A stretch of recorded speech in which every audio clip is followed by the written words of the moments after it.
Susunan Kabinet Pemerintahan Presiden dan Wakil Presiden terpilih Prabowo Subianto dan Gibran Rakabuming Raka disebut-sebut akan berjumlah 46 kementerian. Berdasarkan sumber dari lingkungan istana yang diterima oleh CNN Indonesia, dikabarkan akan ada 46 kementerian pada kabinet mendatang. Sebelumnya Prabowo telah melemparkan kode akan banyak menteri di era Presiden Joko Widodo yang akan kembali menjabat di kabinetnya. Prabowo juga menyebut proses transisi pemerintahan dari Jokowi berjalan secara lancar karena Presiden Jokowi sangat membantu dalam proses transisi jelang 20 Oktober. Dan berikut ini 46 kementerian yang dikabarkan akan mengisi kabinet Prabowo Gibran mendatang. Urusan kabinet atau susunan menteri-menteri yang akan duduk dalam pemerintahan Presiden terpilih Prabowo Subianto dan Wakil Presiden terpilih Gibran Rakabuming Raka terus menjadi bahan pembicaraan. Selain hal ketatanegaraan seperti nomenklatur kementerian baru, perbincangan soal kabinet juga mengarah pada nama-nama tokoh yang dianggap pantas atau mewakili kelompok politik tertentu di bawah Prabowo Gibran. Tentu saja, Presiden terpilih Prabowo Subianto adalah sosok yang memilih satu persatu menteri yang akan membantunya kelak.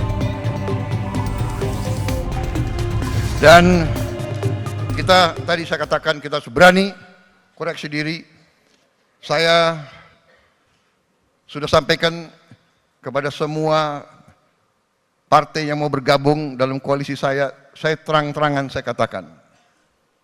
Semua ketua umum, semua perwakilan saya katakan, saudara-saudara, jangan menugaskan menteri-menteri yang saudara tunjuk di pemerintah yang akan saya pimpin, jangan saudara tugaskan untuk cari uang dari APBN, APBD.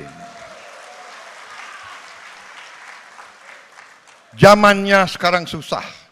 Ini zaman digital, ini zaman teknologi, ini zaman pengamatan sangat cepat. Jangan coba-coba. Tapi kita mengakui, kita dengan cara yang halal, dengan cara yang baik, kita mengerti setiap institusi, setiap organisasi, setiap partai politik pasti perlu uang, pasti perlu sumber daya. Ini terbuka saja kita. Mari kita kelola kekayaan kita sehingga kita bisa mendukung semua institusi dengan baik, terang-terangan. Dan karena itu tekad saya akan saya jalankan dengan risiko, karena saya ingin membentuk pemerintahan persatuan nasional yang kuat. Terpaksa koalisinya besar, nanti akan dibilang kabinet Prabowo kabinet gemuk, banyak. Ya, negara kita besar, Bung. Negara kita luasnya sama dengan Eropa. Eropa 27 negara. Kita satu negara. Sebagai contoh, Timor Leste, negaranya itu jumlah penduduknya 1,3 juta kalau tidak salah. 1,3 juta. Lebih kecil dari Bogor.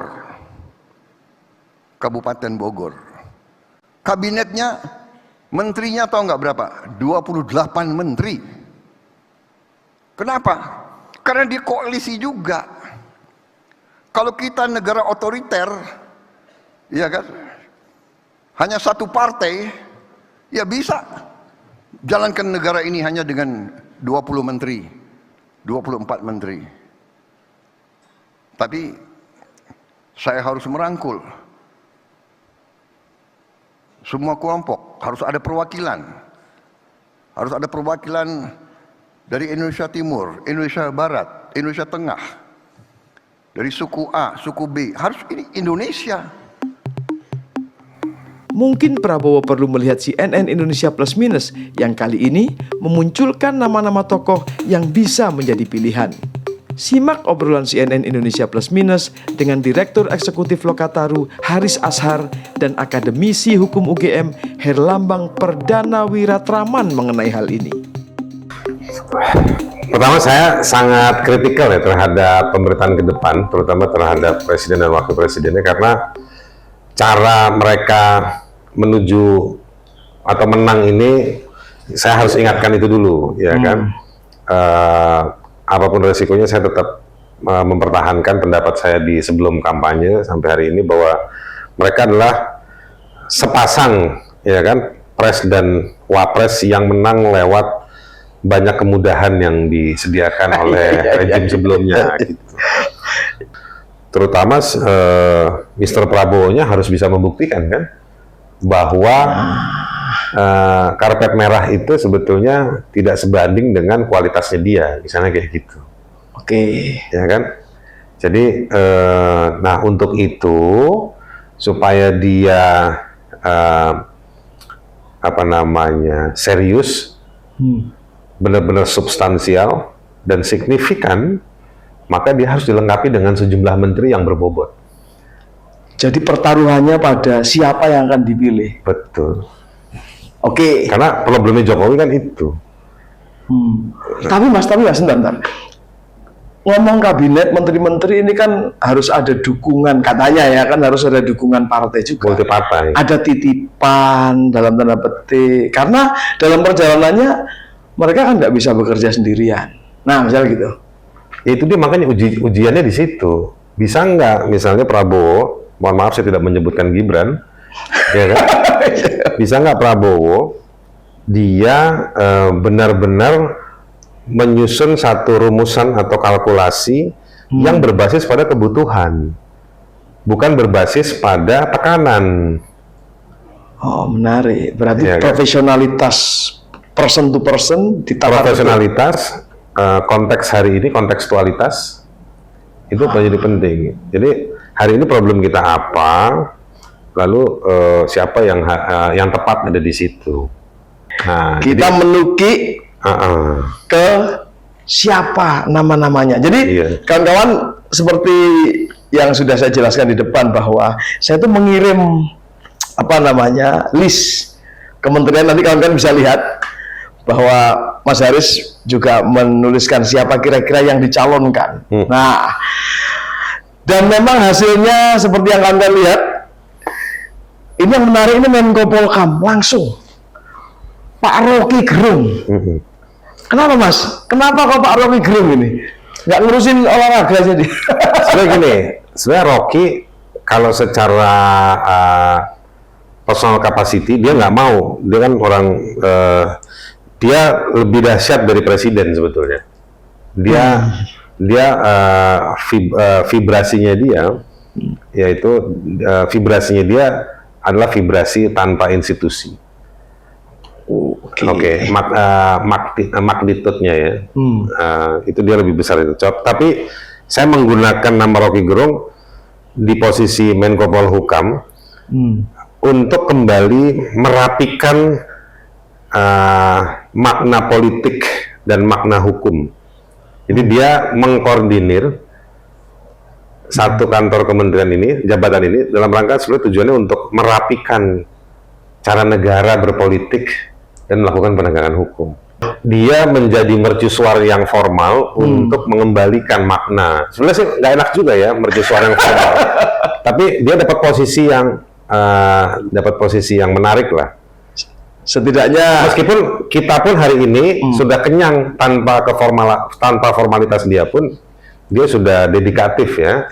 Dedikatif itu artinya profesional, konsisten, dan substansial. begitu itu dilembagakan akan lebih. Sebenarnya dilembagakan malah agak sedikit mengurung dia gitu. Tapi pentingnya buat dia itu bukan ke publik lagi, tapi merapikan alam pikir di dalam state itu. Pak Rocky moga-moga mau ya. Oke, setidaknya ada Yang 4 orang yang nggak mau mungkin Prabowo-nya. Pak Prabowo tolong.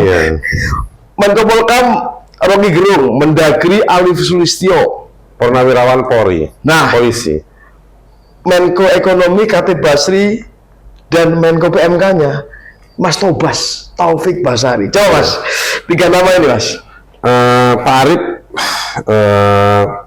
Pak Arief itu menarik. Kalau saya berani mempertanggungjawabkan, mungkin orang akan bilang kok Haris Azhar nyebut nama Arief Sulistyo. Iya. Pak Arief ini polisi yang saya kenal secara personal ya. Sejak dia waktu itu jadi Kapolda di Kalimantan, dia nanganin soal konflik sosial dengan cara yang berbeda. Oke. Bahkan caranya dia dijadikan rujukan sejumlah proyek police reform waktu itu, ketika zaman-zaman itu. Nah, kemudian dia orang yang sejauh yang saya tahu, sejauh yang saya sodorkan problem-problem hukum yang gagal ditangani oleh polisi sebelum-sebelumnya, ketika dia jadi Kabar Eskrim, jalan sama dia. Hasilnya lumayan gitu. Misalnya dia pernah mencoba memulai untuk melakukan investigasi ulang terhadap kasus Munir. Ketika kasus Munir Iya. Terus saya bawa problem soal dugaan tindak pidana perburuhan terhadap sejumlah karyawan Freeport. Oke. Sama dia masuk ya? Sama dia direspon dengan cara yang tertib, sebagaimana hukum yang harusnya diberlakukan. Mas Tobas tuh gini, Menko PMK ini kan Tobas ini saya nggak ngelihat dia sebagai politisi, nggak ngelihat dia sebagai lawyer. Saya ngelihat dia sebagai orang yang berpolitik, jadi dia ngerti dalam dunia politik, tapi dia punya knowledge soal human rights. Dia punya knowledge soal HAM. Di ranah PMK ini banyak kelompok job desk-nya ini PMK ini, nomenklaturnya kan adalah ngurus kelompok rentan. Masuk ya, Mas Tobas. Oh, oke. Nah, dan Tobas ini selama dia menjadi MP, Member of Parliament, dia tertib ya menurut saya. Itu. Jadi saya mau support teman yang baik dan harusnya dia ada di posisi-posisi seperti ini. Itu ada nama yang menarik adalah Novel Baswedan. Nah, keren saya itu. Menteri Penerimaan Negara. Iya. Apa Mas? Aku membayangkan Mas Novel ini akan sangat rigid dalam kan dipisah ya ke depan. Dan saya setuju ya Kementerian Keuangan itu dipisah antara menteri yang terima uang sama menteri yang ngeluarin uang. Ya kan? Itu kan kayak malaikat dalam kuburan. Iya. Nanti kan nanya kan duit kamu dari mana, dipakai buat apa kan kira-kira gitu. Nah itu dipisah aja. Kalau Menteri Keuangan yang untuk membelanjakan uang negara itu Pak Yunus Hussein. Pak Yunus Hussein untuk menerimanya. Iya, dia untuk menggunakannya. Iya, oke. Pak Yunus Hussein ini ahli hukum keuangan. Novel Baswedan nanti yang akan ngecek lu store berapa, lu kenapa cuman segini, gitu-gitu. Oh, oke. Kan penerimaan negara ini kan nanti dari bea cukai, dari pajak, gitu-gitu kan. Terus dia kan pernah ngebongkar kasus penerimaan negara bukan pajak tuh PNBP. Oh, arahnya begitu. Iya. Jadi dan tidak ada lagi main-main ya. Mas Novel ini belakangan kan di tim ahlinya Kapolri. Dia punya banyak temuan-temuan soal penerimaan negara yang hilang di ranah bea cukai dan lain-lain. Mantap. Nah, Bu Susi, nama ini kan menarik Mas. Katanya Bu Susi akan masuk dan dipilih dalam kabinet ini. Sama saya juga. Bu Susi ini kan filosofinya kayak lambangnya salah satu televisi itu ya, ikan tapi terbang. Iya. Dan dia selalu mengudara di setiap. Ngurus ikan tapi punya pesawat terbang, hampir sama.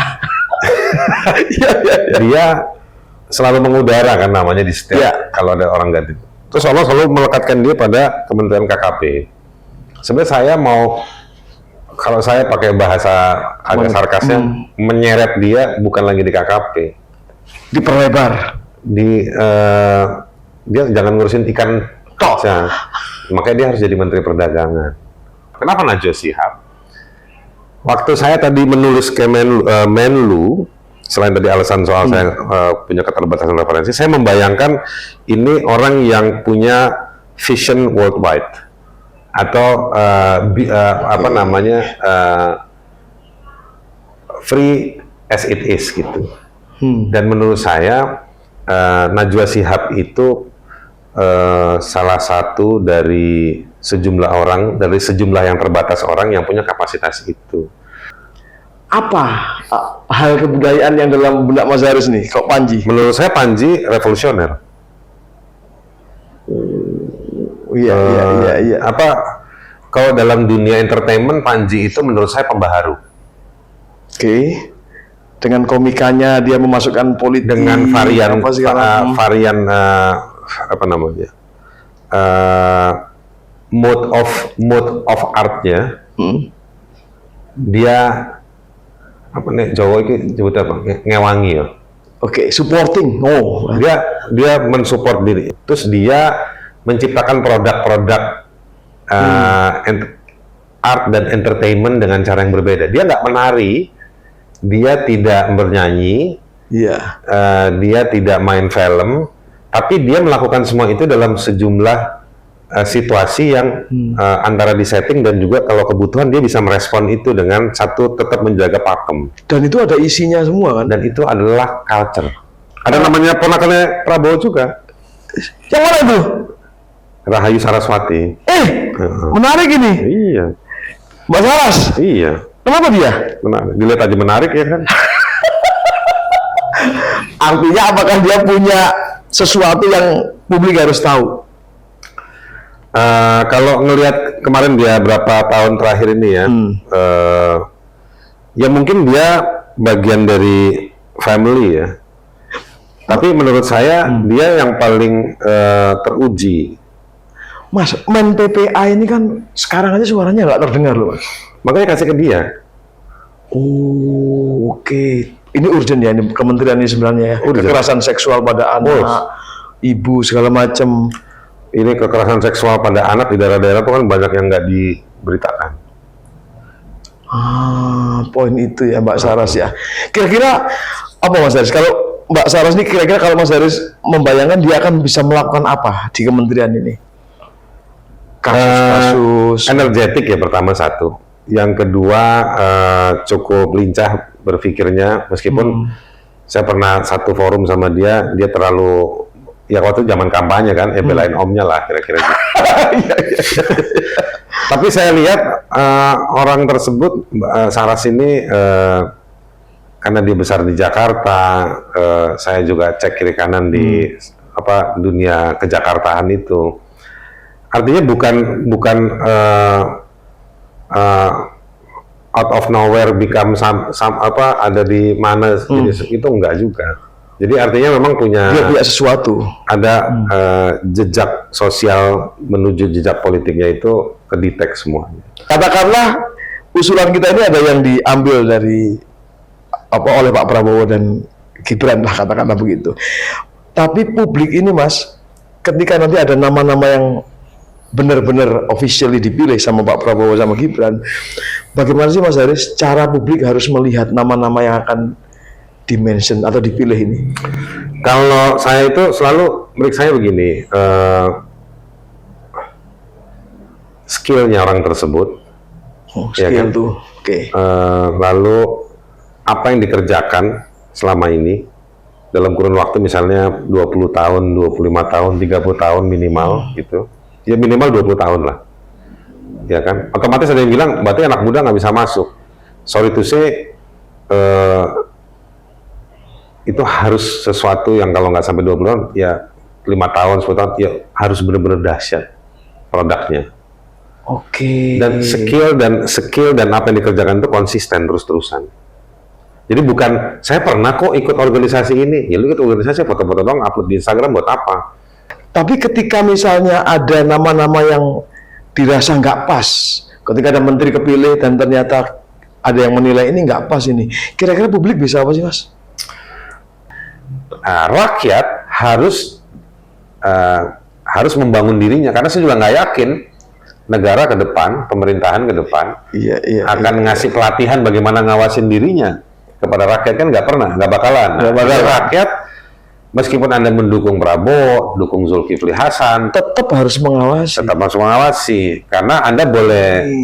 Jadi jangan nanti nyesel kayak zaman kan sekarang banyak yang nyesel kan.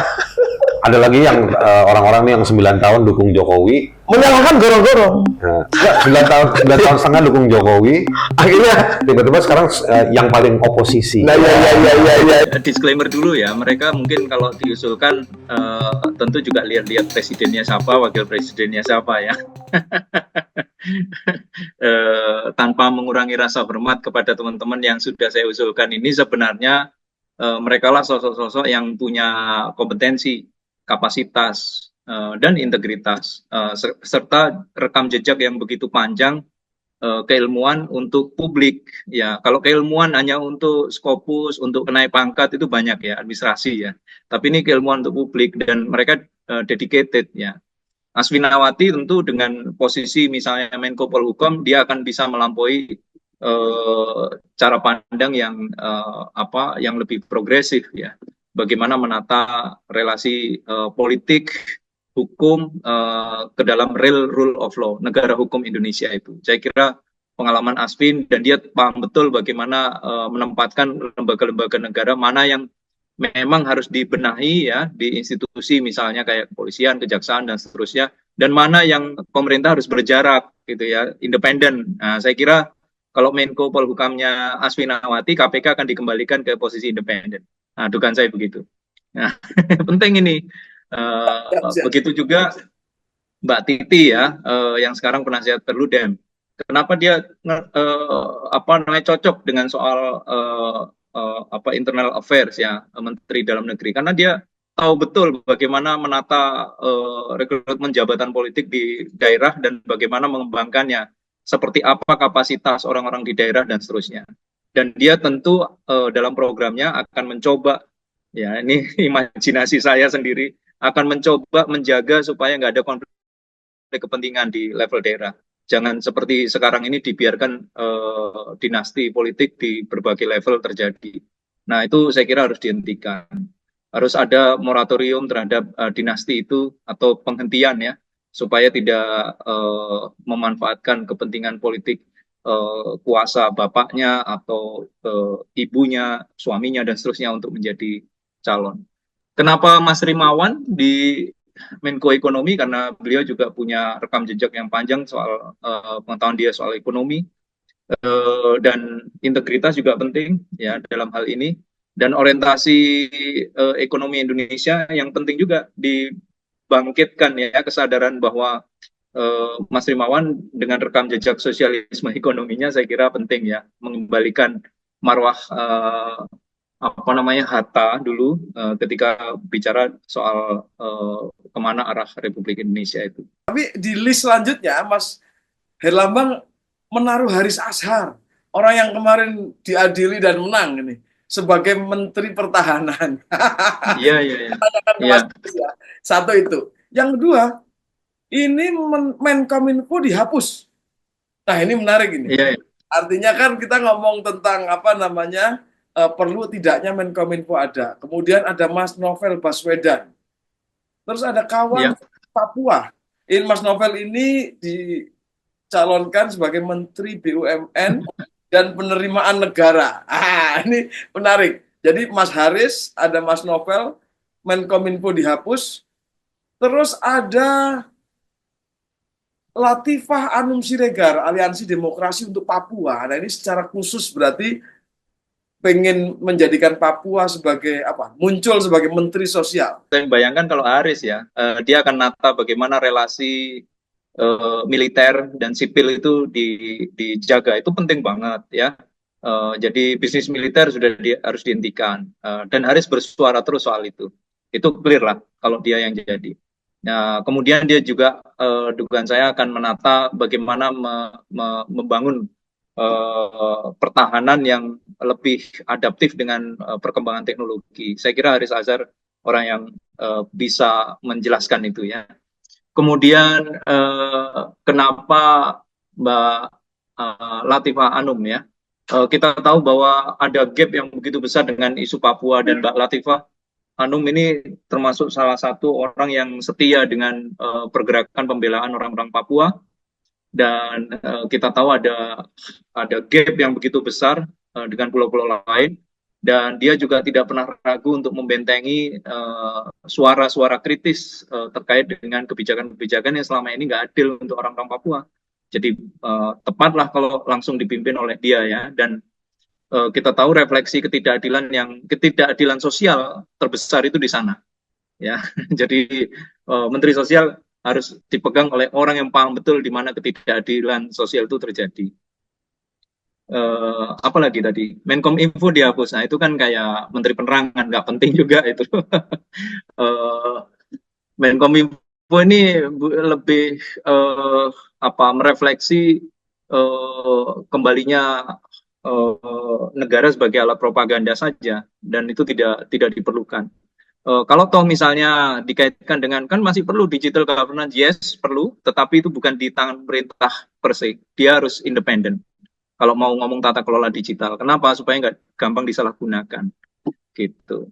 Mas Novel harus hadir tuh, paham betul dia bagaimana penerimaan uang negara itu sebenarnya bisa dikelola dari merapikan keuangan negara dengan memangkas mata rantai korupsi yang sangat sistematik melekat dalam sistem bisnis negara yang tidak layak atau tidak tepat ya. Dan tentu dari pengalaman dia dalam di KPK itu sangat sangat baik ya, dan diperlukan sekali untuk membongkar itu dan sekaligus menjadikan pemasukan yang lebih stabil. Kita ini kan kaya sekali sebenarnya, ya, tapi korupsinya terlalu besar, jadi nggak pernah kaya kita sebenarnya. Jadi Yugunarti salah satu tokoh di Kendeng, dan dia tetap menjaga sama dengan sedulur sikap yang lain. Dan di Republik ini gampang kok ngurusi soal lingkungan hidup dan kehutanan ya. Kembalikan ke orang-orang yang punya dan ngerti tentang kearifan mengelola lingkungan ya. Jadi bukan kementerian yang justru turut andil dalam pemutihan, yang justru menghindarkan pajak, yang justru melarang peneliti lingkungan nggak bisa masuk ke Republik ini dan seterusnya. Jadi kalau KLHK kementerian yang saya usulkan dipegang Yugunarti, pasti dia bisa tegas ya terkait dengan bagaimana alam tidak rusak, karena mereka punya filosofi ibu bumi, kalau disakiti maka ibu bumi yang akan ngadili, maka dia akan menjaga ibu bumi, kira-kira gitulah. Kenapa? Dan jangan soal sekolah yang dipersoalkan, karena di zamannya Soekarno dulu juga ada yang nggak sekolah tapi bisa jadi menteri. Ya, jadi sekolah tidak terlalu penting, tapi orang yang punya komitmen dan ngerti, paham, kompetensinya ada, itu penting ya. Dan saya yakin walaupun orang-orang Kendeng nggak pernah mengenyam pendidikan formal, bukan mereka nggak paham, mereka orang-orang brilian yang saya pahami berinteraksi dengan mereka.